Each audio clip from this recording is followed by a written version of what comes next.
বহুল প্রতীক্ষার পরে অক্ষয় কুমার, সুনীল শেট্টি, জ্যাকি শ্রফ, দিশা পাটানি ও জ্যাকনিল ফার্নান্দেজ অভিনীত ওয়েলকাম টু দ্য জঙ্গল মুভিটা চলে এসেছে।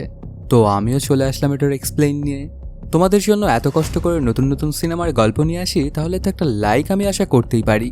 কোনো স্পয়লার না দিয়ে চ্যানেলটা সাবস্ক্রাইব করে চলো তাহলে গল্পের ভিডিও ঢুকে পড়া যাক। সিনেমার শুরুতেই ওয়ালিয়া নামের এক লোককে দেখানো হয়।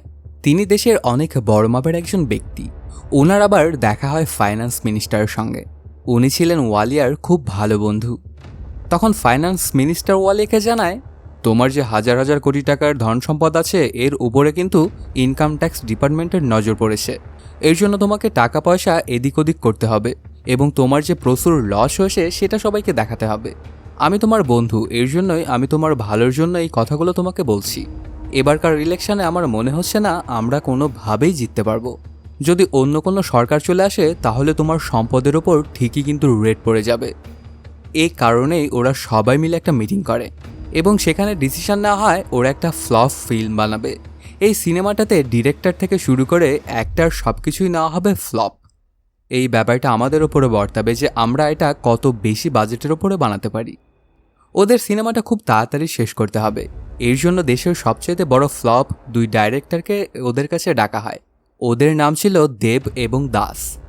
ওনারা কয়েক বছরে 15টা সিনেমা বানিয়েছিলেন, কিন্তু একটা সিনেমাও অ্যাভারেজ বা হিট হয়নি। ওদের সবগুলো সিনেমাই হয়েছিল ডিজাস্টার।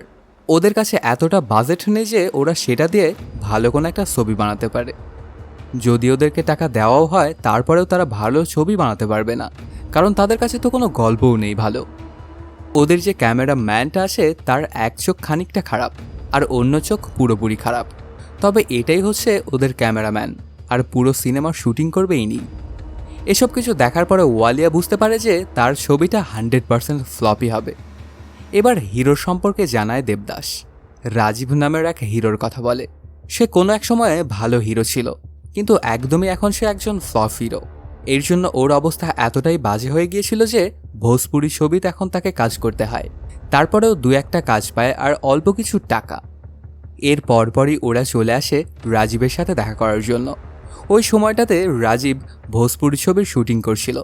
এই শুটিংটা শেষ হওয়ার পরেই 2000 টাকা পায় রাজীব। তখন দেবদাস এসেই রাজীবকে তার ছবিতে সাইন করতে চায়। এখানে ওকে অ্যাক্টিং করার কথা বলার সাথে সাথেই সে সিনেমার স্ক্রিপ্ট না দেখেই হ্যাঁ বলে দেয়। তারপর ওরা সিনেমার কাহিনীটা বলতে শুরু করে। তবে মজার ব্যাপার এটাই যে কাহিনীটা শুনতে শুনতে রাজীব ঘুমিয়ে গিয়েছিল। তখন আবার রাজীবের অ্যাসিস্ট্যান্ট ওদেরকে জানায় রাজীব ঘুমাচ্ছে না, সে চিন্তা করছে। সাথে সে এটাও জানায় সিনেমায় কিন্তু কোনো ভালোবাসার কোনো সিন থাকা যাবে না, কারণ কোনো লাভ সিন শ্যুট করে না রাজীব। এর পেছনে অবশ্য একটা কাহিনী আছে। কাহিনীটা ফ্ল্যাশব্যাকে চলে যায়। 5 বছর আগে নাদিয়া নামের একটা মেয়েকে রাজীব খুবই পছন্দ করত। এমনকি ওরা একসময় একে অপরকে ভালোবাসত।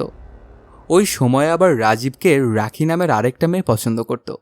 কিন্তু রাজীব নাদিয়ার প্রতি এতটাই লয়াল ছিল যে সে খুবই ওকে ভালোবাসত এবং ওকে কখনো সে ধোঁকা দেওয়ার কথা চিন্তাও আনত না। তবে একদিন ছোট্ট একটা ভুল বোঝাবুঝিতে নাদিয়ার কাছে মনে হয় যে রাজীব হয়তো বা রাখিকেই ভালোবাসে, সে ওকে ধোঁকা দিচ্ছে। এর জন্য ওদের ব্রেকআপ হয়ে গিয়েছিল। তখন থেকেই রাজীব আর কোনো গার্লফ্রেন্ড বানায়নি, আর নাইবা সে কোনো সিনেমাতে লাভ সিন করেছে। এতক্ষণ ধরে রাজীবের অ্যাসিস্ট্যান্ট এইসব কিছুই ওদেরকে বলছিল। যখন অ্যাসিস্ট্যান্ট এইসব কথাগুলো বলে তখন রাজীব সেখান থেকে উঠে যায়। এখন কথা হবে টাকা নিয়ে। রাজীব সিনেমা করতে কত টাকা নিবে? রাজীব তখন জানায় 50। এইটুকু শুনেই ওয়ালিয়ার মেয়ের সাথে সাথেই মেনে নেয় এবং বলে আপনাকে 50 কোটিই দেওয়া হবে। এই কথাটা শুনে রাজীব আর তার অ্যাসিস্ট্যান্ট তো হয়রান হয়ে যায়। তখন অ্যাসিস্ট্যান্ট রাজীবকে জিজ্ঞেস করে তুমি তো মনে হয় 50 লাখ ভেবেছিলে, তাই না? রাজীব তখন জানায় যে না, আমি তো 50,000 ভেবেছিলাম। তারপর লালচি হয়ে যায় রাজীব আর বলতে থাকে 50 কোটি সিনেমা শুরুর আগে, 50 কোটি সিনেমা শুরু হওয়ার পর, আর 50 কোটি সিনেমা শেষ হলে। এটা শুনেও মেনে নেয় জেনি। সাথে জানায় আপনাকে আরও 50 কোটি বেশি, মানে টোটাল 200 কোটি দিব আমি। এইসব কিছু শেষ করে দেবদাস এসে ওখানে বসেছিল। তখনই দেখা যায় রোমিও নামের একজনের বারবার কল আসছিল, তবে ওর ফোনটা ধরছিল না এরা। আসলে রোমিওর থেকে 2.5 লক্ষ টাকা ধার নিয়েছিল দেবদাস। এর জন্য ওকে উঠিয়েও নেয় রোমিও। আসলে রোমিও একজন বড় মাপের ডন। এর পরপরই এন্ট্রি হয় রোমিও এবং আন্নার। জানা যায় রোমিও এবং আন্না হলো উদয় এবং মজনুর ভাই। এখানে আরও একটা কথা জানা যায় যে যেমনভাবে মজনু ভাই পেন্টিং করতে খুবই পছন্দ করত, ঠিক একইভাবে রোমিও ভাইয়েরও পেন্টিং বানাতে ভালো লাগতো। সে তো একটা ছবি এঁকেছিল যেটাতে ঘোড়ার ওপরে গাধাকে দাঁড় করানো ছিল। এরপর রোমিও অবশ্য এটার একটা সিকুয়েলও বানিয়েছিল যেটাতে গাধার ওপরে ঘোড়াকে চড়িয়ে দেয়। এই পেন্টিংটা যখন দেবদাস দেখে তখন সেটার অনেক প্রশংসা করতে থাকে। তখন এখানে রোমিও এবং আন্না একটা জিনিস জানতে পারে যে ওরা একটা সিনেমা বানাচ্ছে, আর এই জন্য ওরা নতুন নতুন কিছু অ্যাক্টারও খুঁজতেছে। তখন রোমিও এবং আন্না ভাবতে থাকে আমরা তো সিনেমায় অ্যাক্টিং করলেই পারি। এরপর ওরা জানায় আমাদের 2.5 লক্ষ টাকা লাগবে না, সিনেমাতে আমরা অ্যাক্টিং করতে চাই, আর আমাদের যেন লিড রোল দেওয়া হয়। তখন দেবদাস মেনে যায় ব্যাপারটা, কিন্তু একটা শর্ত ছুড়ে দেয় ওদের দিকে। আমার এই সিনেমাতে বাকি যে ক্রু থাকবে তাদেরকে কিন্তু জানতে দেওয়া যাবে না যে তোমরা আসল ডন। যদি তারা জেনে যায় তাহলে সিনেমাটা বানানো সম্ভব হবে না, কারণ কেউ সিনেমাতে কাজই করবে না। এই কথাগুলো শুনে অবশ্য রোমিও এবং আন্নাও মেনে নেয়। এর পরপরই দেখা যায় সিনেমার ওপেনিং একটা পার্টি রাখা হয়েছে। এটার জন্য ওয়ালিয়া প্রচুর পরিমাণে টাকা খরচ করে, আর এখানেই সবাইকে জানানো হয় এই সিনেমার অ্যাক্টার কে কে থাকবে। এখানে থাকার রাজীবও জেনে গিয়েছিল যে রোমিও এবং আন্না এখানে অ্যাক্টিং করবে, কিন্তু তারা থাকবে সাইড অ্যাক্টার হিসেবে। সিনেমাতে যে রাজীব অ্যাক্টিং করবে এটা রোমিও এবং আন্নাকেও জানানো হয়, কিন্তু তাদেরকে বলা হয় রাজীব সাইড অ্যাক্টারের রোল প্লে করবে। এর পরপরই দেবদাস সিনেমার হিরোইন খুঁজতে যাবে। তখন ওয়ালিয়া জানায় আমার মেয়ে জেনে সিনেমা হিরোইনের অ্যাক্টিং করবে, আর সে যদি হিরোইনের অ্যাক্টিং করে তাহলে এই সিনেমাটা 100% ফ্লপ হবেই হবে। কিছুক্ষণের মধ্যেই আরও একটা অ্যাক্টার সম্পর্কে জানানো হয় যার নাম নাদিয়া। আসলে এই নাদিয়াই ছিল রাজীবের গার্লফ্রেন্ড। এই ব্যাপারটা দেখে আবার রাজীবের এক ফোঁটাও ভালো লাগে না, কারণ ওদের মধ্যকার যে সম্পর্কটা ছিল সেটা তো অনেক আগেই শেষ হয়ে গেছে ভুল বোঝাবুঝির কারণে। সিনেমাটা শুরু হওয়ার আগে সব অ্যাক্টারকে ট্রেনিং করানো হবে, কারণ এটা একটা আর্মি বেস মুভি। এর জন্য সবাইকে আগে ট্রেনিং দেওয়া হবে, তারপরেই সিনেমার শুটিংটা স্টার্ট। আর এদের সবাইকে ট্রেনিং দিবে তেজস্বিনী নামের একটা মহিলা। ওনাকে সবাই তেজা বলে ডাকত। তেজা আসলে অনেক ভয়ঙ্কর এবং কঠোর। সে কারো ওপরে কোনো রকমের দয়াই দেখাতো না, সে যত দুর্বলই হোক না কেন। তার পরপরই জানা যায় আসলে তেজা এদেরকে শুধু সিনেমার ট্রেনিংই দিচ্ছিল না, একদম আসল আর্মি ট্রেনিং দিচ্ছিল। যার কারণে এইসব মানুষগুলো আস্তে আস্তে অনেক বেশি শক্তিশালী হয়ে উঠতে থাকে। আর এর মধ্যেই দেখা যায় রাজীব এবং আন্নার মধ্যে মাঝে মধ্যে ঝামেলা লেগেই থাকতো। এরকম কিছুদিন কাটার পরে এক পর্যায়ে গিয়ে ওদের ট্রেনিংটা শেষ হয়। এখন শুরু হবে সিনেমার আসল শুটিং। সিনেমার প্রথম থেকেই সব কিছু ঠিকঠাকভাবেই করছিল রাজীব, কারণ সে আসলে একজন ভালো মানের অ্যাক্টার। এই জন্য রাজীব প্রথম থেকেই নিজের রোলটা প্লে করতে শুরু করেছিল। কিন্তু আন্নারও তো রোল প্রয়োজন। এখানে রাজীব সবচাইতে বেশি সময় ধরে সিনেমার স্ক্রিনে থাকতে চায়, এজন্য সে অনেক কঠিন কঠিন স্ট্যান্ডও নিজেই করত। আসলে এই স্ট্যান্ডগুলো ও ছাড়া কেউই করতে সক্ষম নয়। এসব কিছু দেখার পর আন্নার কাছে খুবই খারাপ লাগছিল। রাজীব এত ভালো ভালো স্ট্যান্ড করছে, এইসব সিন তারও লাগবে। দাসকে যখন গিয়ে বলে তখন দাস আর অন্য কোনো উপায় না থাকায় মেনে নেয় ওর কথা, বলে চলো তোমারও কিছু শ্যুট করা যাক। রাজীব যে হেলিকপ্টারটার ওপর ঝুলেছিল সেটার ওপরে আবার ঝুলিয়ে দেয় আন্নাকেও। আসলে আন্না হাইটে অনেক বেশি ভয় পেত, এজন্য সে বলতে থাকে এই স্ট্যান্ডটা আমি কোনোভাবেই করতে পারবো না। এজন্য অবশ্য ওকে বাদ দেওয়া হয় এই রোলটা থেকে। এর পরপরই সিনেমার স্ক্রিপ্ট সম্পর্কে জানা যায়। এই গল্পের মধ্যে রাজীব কয়েকটা ভিলেনের হাতে মারা যাবে, কিন্তু এই ব্যাপারটা যখন রাজীব জানতে পারে তখন সে ডিসাইড করে সে মারা যাবে না। যখন সিনেমার শুটিংটা শুরু হয় তখন রাজীবের ওপর অনেক গুলি চালানো হয়, কিন্তু সে মারা যায় না। তারপর ওকে জিজ্ঞাসা করা হয় তুমি মরছো না কেন? তখন রাজীব জানায় মৃতের মধ্যে আমি জান দিচ্ছি। তারপরেই দেখা যায় ওয়ালিয়া এই ব্যাপারগুলোতে খুব খুশি হয়ে গিয়েছিল, কারণ সে তার লস শুরু থেকেই দেখাতে শুরু করেছে অলরেডি। ঠিক তখনই তার বাড়িতে ইনকাম ট্যাক্সের রেট পড়ে যায়, কারণ সরকার পতন হয়ে গিয়েছিল। ওর ঘরে থেকে যা যা পাওয়া যায় সব কিছু ইনকাম ট্যাক্সের লোকজনরা নিয়েই চলে যায়। এখন ওয়ালিয়া পুরোপুরি কাঙ্গাল হয়ে গেছে। কিছুক্ষণের মধ্যেই সে তার ম্যানেজার দুবের কাছে ফোন দেয় আর জানায় আমি পুরোপুরি কাঙ্গাল হয়ে গিয়েছি। এই সিনেমাতে এখন আর আমি কোনো ইনভেস্টই করতে পারবো না। যদি সম্ভব হয় তাহলে সিনেমাটা একটু তাড়াতাড়ি কমপ্লিট করো। আমি এখন কিন্তু কোনো ফ্লপ সিনেমা চাই না, আমার এখন হিট সিনেমা লাগবে, কারণ এখন তো আমি পুরোপুরি কাঙ্গাল হয়ে গেছি। আর এখন এই সিনেমাটা হতেই আমি আবারও কোটিপতি হয়ে উঠব। তখন ওয়ালিয়ার ম্যানেজার দেব এবং দাসকে সকল কাহিনীগুলো খুলে বলে। এই কথাগুলো যখন দেব এবং দাস শুনতে পায় তখন তো তারা একদম হয়রান হয়ে গিয়েছিল, কারণ একদিনের মধ্যে সে কিভাবে সিনেমাটা কমপ্লিট করতে পারে। এই সিনেমার শুটিং মাত্র 10% শেষ হয়েছে, এখন ওই সিনেমাটা কমপ্লিট হতে কমপক্ষে 1 মাসের মতো সময় লাগবে। ওর কাছে যদি নর্মাল কোনো অ্যাক্টর থাকতো তাহলে হয়তো বা তাড়াতাড়ি কমপ্লিট করতে পারতো এই সিনেমাটা, কিন্তু ওর কাছে যে অ্যাক্টরগুলো আছে তারা প্রত্যেকেরই তো এক একটা জোকার। ওদেরকে নিয়ে একদিনের মধ্যেই সিনেমাটা কোনোভাবেই কমপ্লিট করা সম্ভব নয়। সবাই একটা জায়গাতে বসেছিল এবং চিন্তা করতেছিল যে তারা কে কী রোল পাবে। তখনই ওদের সবাইকে জানিয়ে দেওয়া হয় এই সিনেমাটার মাত্র 1 দিন শুটিং করা হবে, আর এই 1 দিনের মধ্যেই সিনেমাটা কমপ্লিট করতে হবে। এই কথাটা শোনার পরে ওদের মধ্যে ঝামেলা শুরু হয়ে যায়, কারণ এখানে যতগুলো অ্যাক্টর ছিল তারা সবাই একে অন্যকে একদমই পছন্দ করতো না।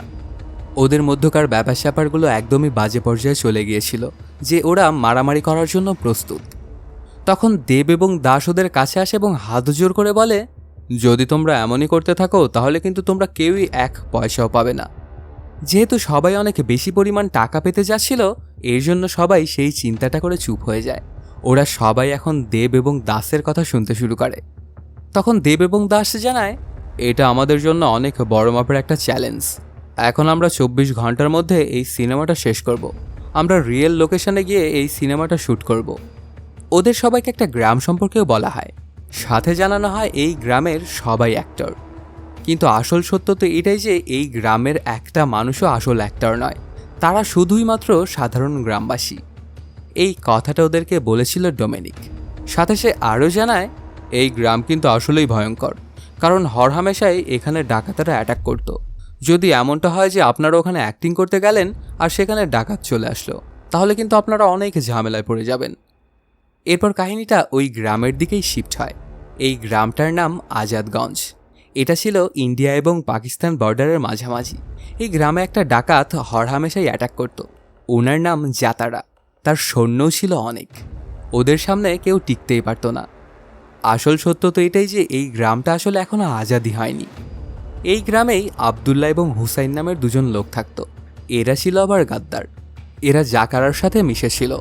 এই গ্রামে যাই হতো ওরা দুজনে জাকারার কাছে গিয়ে সেগুলো বলে দিত। জাকারা প্রায় আসতো এই গ্রামে এবং পুরো গ্রামকে লুটপাট করে নিয়ে চলে যেত। এই গ্রামের মানুষদের থেকে সে যা কিছু পেত তাই সে লুট করে নিয়ে চলে যেত, সাথে অনেক জুলুম অত্যাচারও করত। এখানে জয়া নামের একটা মহিলা ছিল, তার আবার একটা মেয়ে আছে। কোনো একটা ডাকুরা ওর মেয়েটাকে মেরে ফেলেছিল। সে সবসময় এটা স্বপ্ন দেখত যে আজাদগঞ্জ আসলেই আজাদ হয়ে গেছে। তার পরপরই জানা যায় জাকারা আসলে পছন্দ করত জয়াকে, কিন্তু সবসময়ই জয়া জাকারাকে অ্যাভয়েড করে চলত। তবে জাকারাও একদমই জয়াকে জবরদস্তি করত না। সে সবসময় চাইতো জয়া যেন তাকে ভালোবেসে অ্যাকসেপ্ট করে নেয় আর ওর সাথে থাকতে শুরু করে। জয়ার আরও একটা মেয়ে ছিল যার নাম উর্ভি। ছোটবেলা থেকে সে একদমই কথা বলতে পারত না। এই গ্রামের লোকজন সবসময় ওই ডাকাতদের জন্য অনেক পেরেশান হয়ে থাকত, এমনকি নিজেদের জীবনটা ঠিকঠাকভাবে পরিচালনাও করতে পারত না। এই ডাকাতদেরকে ওরা আবার অনেক বেশি ভয় পেত।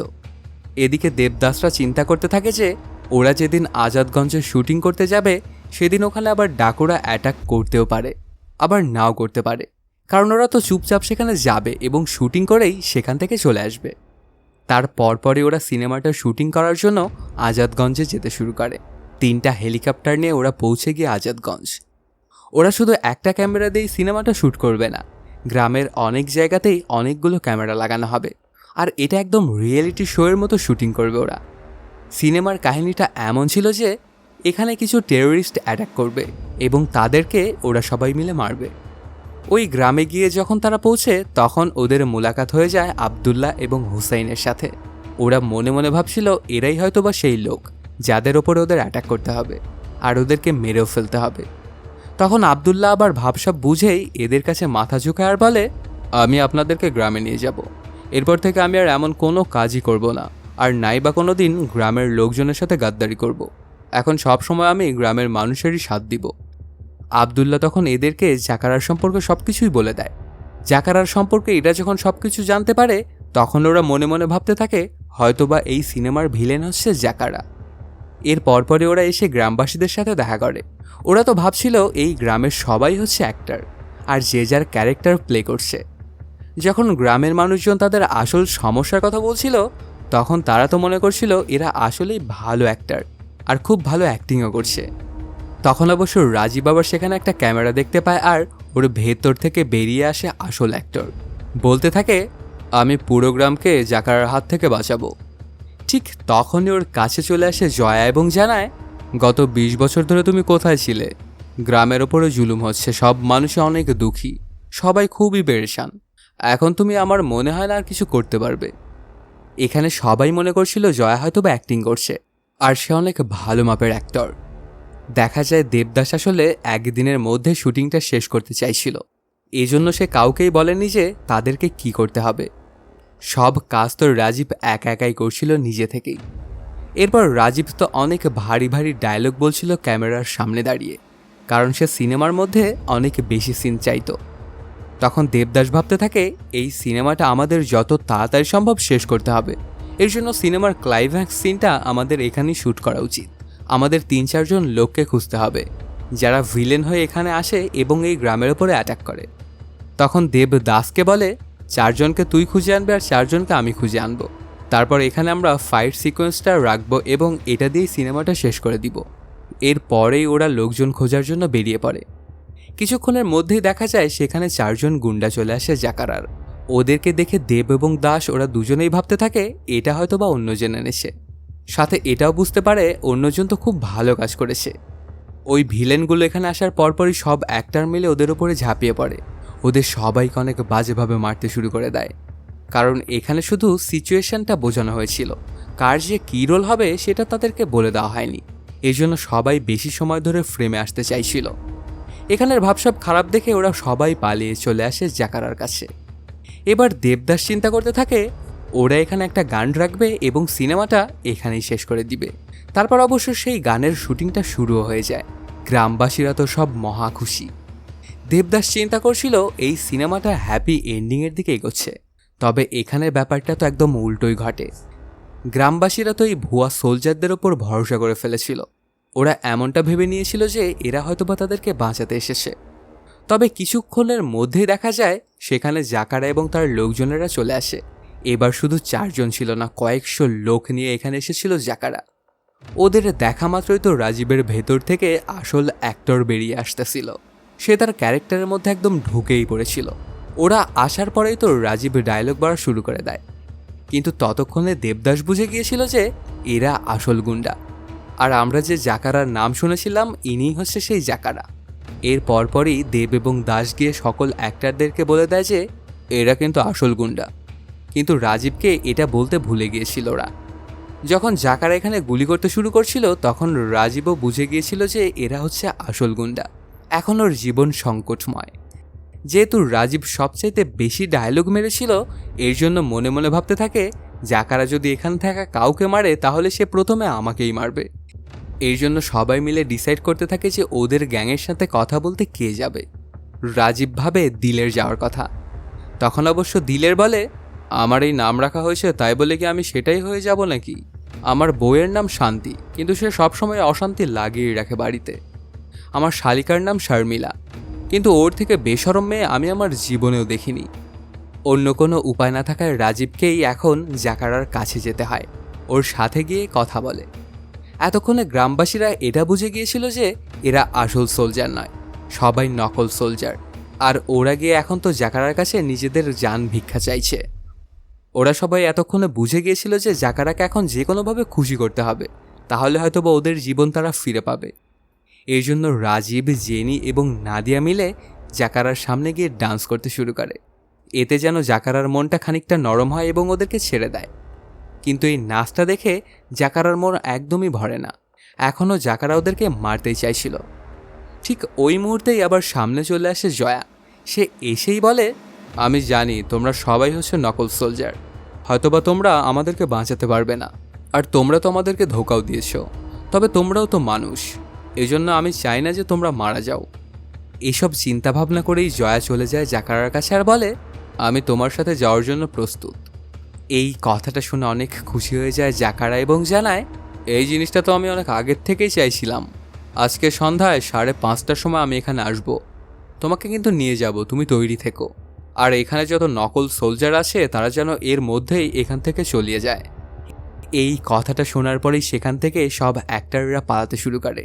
তারপর যখন ওরা গিয়ে হেলিকপ্টারের সামনে দাঁড়ায় তখন ওদের মধ্যে আবার দুইটা ভাগে বিভক্ত হয়ে যায় সবাই। এক পক্ষ বলছিল গ্রামবাসীর সাথ দেওয়ার কথা।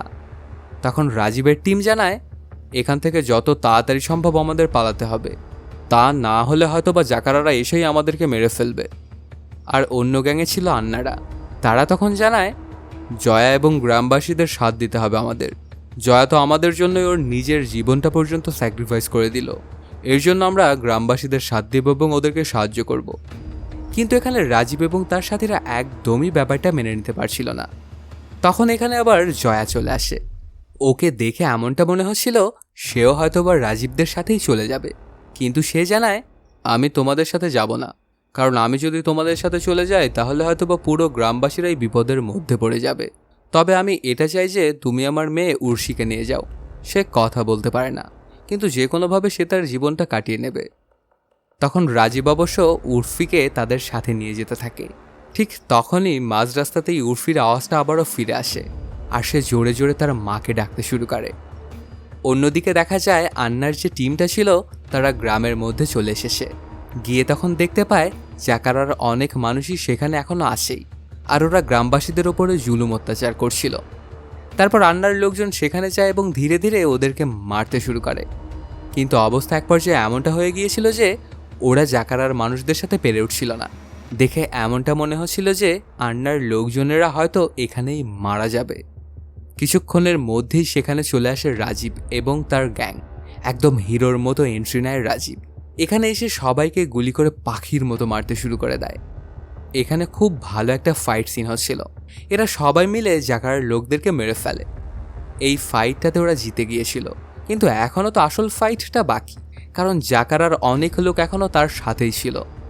অ্যাক্টরদের কাছে গোলাবারুদ প্রায় শেষের দিকে। তারা জাকারার লোকদের সাথে যে ফাইট করবে সেই পরিমাণ গোলাবারুদ মজুদ নেই ওদের কাছে। এরপর সেখানকার একজন বলে জাকারার গুদাম যে কোথায় এটা আমি জানি, ওই গুদামের মধ্যে সে তার গোলাবারুদ রাখে, তো চলেন আপনাদের ওখানে আমি নিয়ে যাই। কিছুক্ষণের মধ্যেই ওরা সবাই মিলে চলে আসে জাকারার ওই গুদামটাতে। সেখানে যাওয়ার পরপরই ওরা দেখতে পায় অনেকগুলো ইন্ডিয়ান সোলজারকে, যারা গত 15 বছর ধরে এখানে আটকা রয়েছে। এখানে বিশ্বজিৎ কোহলি নামের একজনকেও দেখা যায়। আসলে ইনি হচ্ছেন রাজীবের বাবা। গত 15 বছর ধরে ওনাকে খুঁজে পাচ্ছিল না রাজীব। বিশ্বজিতের জিহ্বাটা কেটে দেওয়া হয়েছিল, এর জন্য সে তোতলে কথা বলতো খানিকটা, এজন্য সে খুব একটা কথাই বলতো না।